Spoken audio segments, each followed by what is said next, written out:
बिस्मिल्लाहिर्रहमानिर्रहीम। अस्सलामु अलैकुम स्टूडेंट्स। भैया स्टूडेंट्स, प्यारे बच्चों, आपके लिए आज physics class 10th unit number 12 है, चैप्टर नंबर 12 है, इसका तीसरा लेक्चर जो कि शॉर्ट क्वेश्चंस की सूरत में है जारी है। आज तीसरे लेक्चर के अंदर जो शॉर्ट क्वेश्चंस किए जाएंगे उनके नोट्स लेकर मैं आपके लिए हाज़िर हूँ। तो पहले सवाल बोला जाएगा और उसके बाद उसका जवाब भी नोट्स की सूरत में आपके सामने मौजूद होगा। फिर भी अगर किसी जगह कोई प्रॉब्लम आए तो आप कमेंट्स में लिख के मेरे साथ डिस्कस कर सकते हैं। इंशाल्लाह आपका वो प्रॉब्लम हल कर दिया जाएगा। तो आज के लेक्चर का जो पहला सवाल हम करने जा रहे हैं स्क्रीन पर आपके सामने लिखा हुआ नज़र आ रहा है। क्वेश्चन नंबर 30 है, मैग्नीफाइंग पावर से क्या मुराद है। मैग्नीफाइंग पावर को उर्दू के अंदर तकबीर का नाम दिया जाता है। तकबीर का मतलब है बड़ा, यानी बड़ा करके दिखाना। तो इसके अंदर इस शॉर्ट क्वेश्चन के जवाब के अंदर भी कुछ यही सूरत हाल होगी।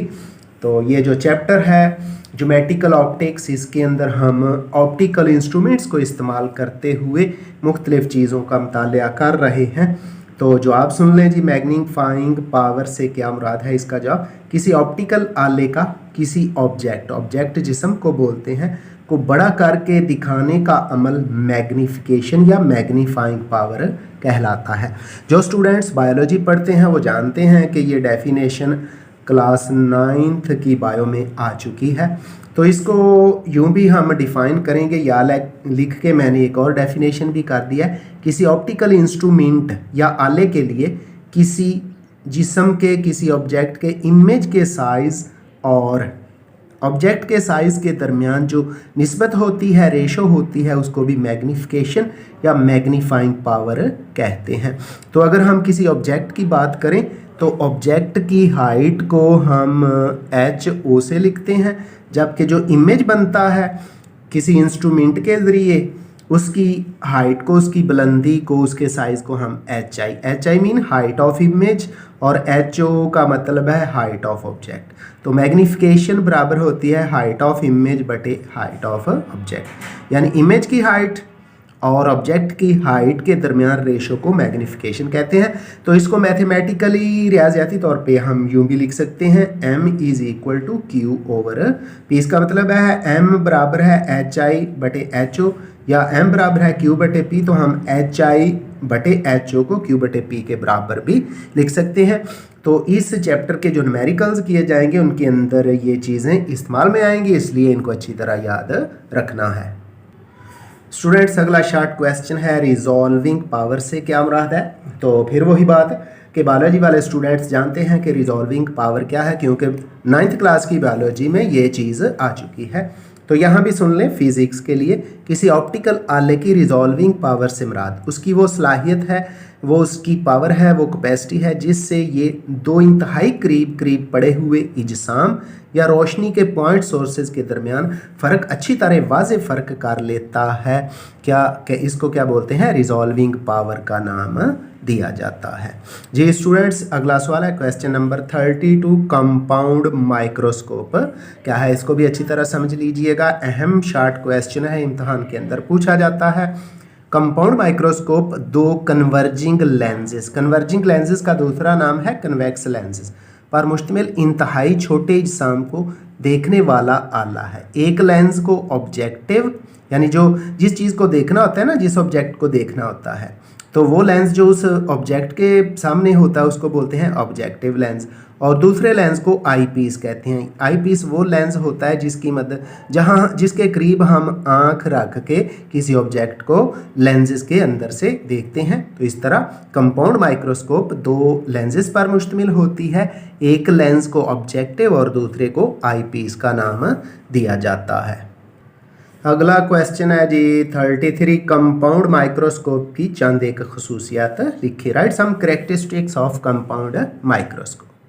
तो कंपाउंड माइक्रोस्कोप की खसूसियात दर्ज झेल है। नंबर 1, इसकी मैग्निफिकेशन, यानी किसी ऑब्जेक्ट को बड़ा करके दिखाने की जो पावर होती है, इसकी मैग्निफिकेशन अकेले लेंस की मैग्निफिकेशन की बनिस्बत ज़्यादा होती है। तो अकेले लेंस इसलिए उसने कहा कि कंपाउंड माइक्रोस्कोप के अंदर 2 लेंस इस्तेमाल करते हैं।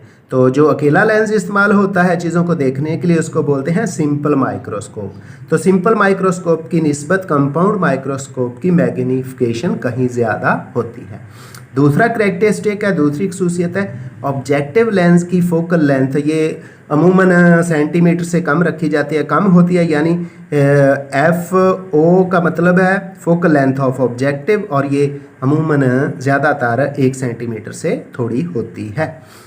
तीसरी खसूसियत है जी आई पीस की फोकल लेंथ, ये सेंटीमीटर्स में होती है, ये 1 सेंटीमीटर से ज़्यादा होती है। तो आई पीस की फोकल लेंथ चंद सेंटीमीटर तक होती है। तो ये खसूसियात थी कंपाउंड माइक्रोस्कोप की जो कि सिंपल माइक्रोस्कोप के अंदर नहीं होती। अगला शॉर्ट क्वेश्चन है बच्चों, टेलीस्कोप क्या है? तो टेलीस्कोप भी एक ऑप्टिकल इंस्ट्रूमेंट है, ऑप्टिकल आला है जो लेंसेज या मिरर की मदद से, जी इसमें लेंसेज भी इस्तेमाल होते हैं और मिरर्स भी इस्तेमाल होते हैं, ज़्यादा फासले पर मौजूद इजसाम के मुशाहदा के लिए, यानी वो इजसाम जो बहुत ज़्यादा दूर होते हैं या आसमान की तरफ देखें, सितारों स्यारों वगैरह को देखने के लिए भी ये इस्तेमाल होती है। तो अमूमन जब चांद देखना होता है तो भी टेलीस्कोप को इस्तेमाल किया जाता है। ये तो टेलीस्कोप एक ऑप्टिकल आला है जो लेंसेज या मिरर की मदद से ज़्यादा फासले पर मौजूद इजसाम के मुशाहदा के लिए इस्तेमाल होता है। दो कन्वर्जिंग मिरर्स पर मुश्तमिल टेलीस्कोप को रिफ्रैक्टिंग टेलीस्कोप भी कहते हैं।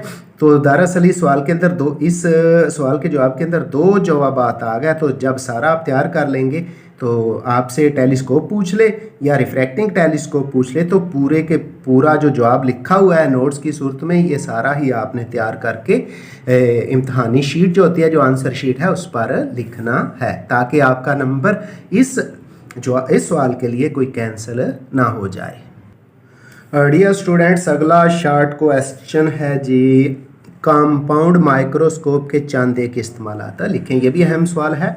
तो ये बायोलॉजी से मुतल्लिका भी है, फिज़िक्स में चूँकि हम ऑप्टिकल इंस्ट्रूमेंट्स वाला चैप्टर पढ़ रहे हैं, ज्योमेट्रिकल ऑप्टिक्स, इसलिए यहाँ भी इसका होना ज़रूरी है। कंपाउंड माइक्रोस्कोप, तो सवाल क्या था, कंपाउंड माइक्रोस्कोप के चंद एक इस्तेमाल लिखें। जवाब इसका कुछ यूँ है, कंपाउंड माइक्रोस्कोप बैक्टीरिया, ये भी आम आँख से नज़र नहीं आते, और दूसरे इंतहाई छोटे साइज़ के, यानी जो बैक्टीरिया या इससे छोटे जानदार होंगे, के इजसाम का मुतालिया करने में इस्तेमाल होती है। ये साइंस के कई शोबों, मसलन माइक्रोबायोलॉजी कहती है उसके अंदर है, जिसके अंदर उन जानदारों को स्टडी किया जाता है जो आम आँख से नज़र नहीं आते। तो फिर उनको किसकी मदद से देखा जाता है? कंपाउंड माइक्रोस्कोप की मदद से।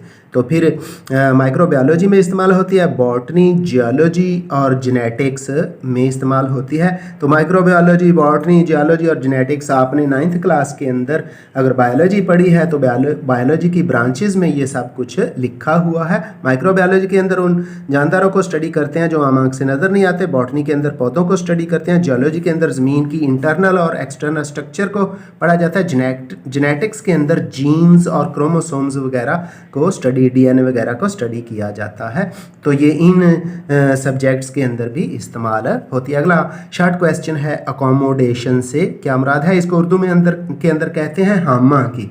तो यूँ भी सवाल इम्तहान में आ सकता है, हमआहंगी से क्या मुराद है? तो इसका जवाब सुन लें बच्चों, रेटिना, जी आँख की जो पिछली लेयर जिस पर आँख के लेंस में से जब लाइट आगे जाती है तो किसी सामने वाले ऑब्जेक्ट का जिस इमेज बनता है ना, तो आँख की इस लेयर को, इस परत को रेटिना कहते हैं।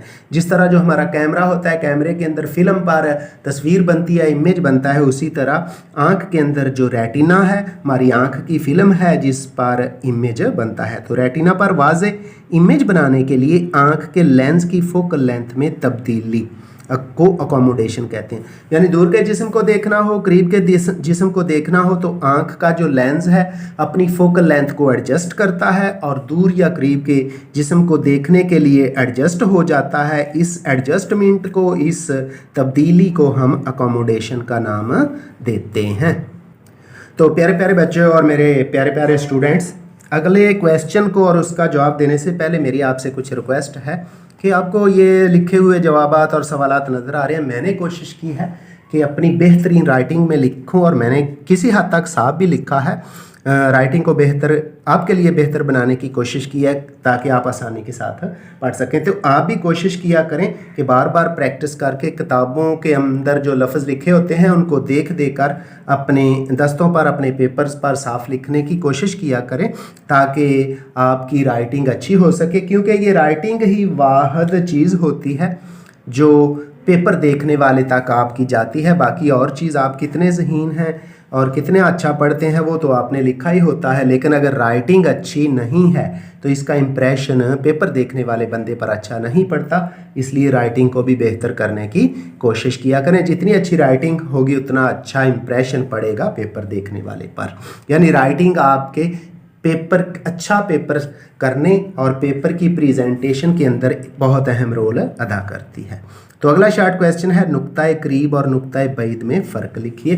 तो दो फ़र्क मैंने लिख दिए हैं, दो ही ज़रूरी हैं।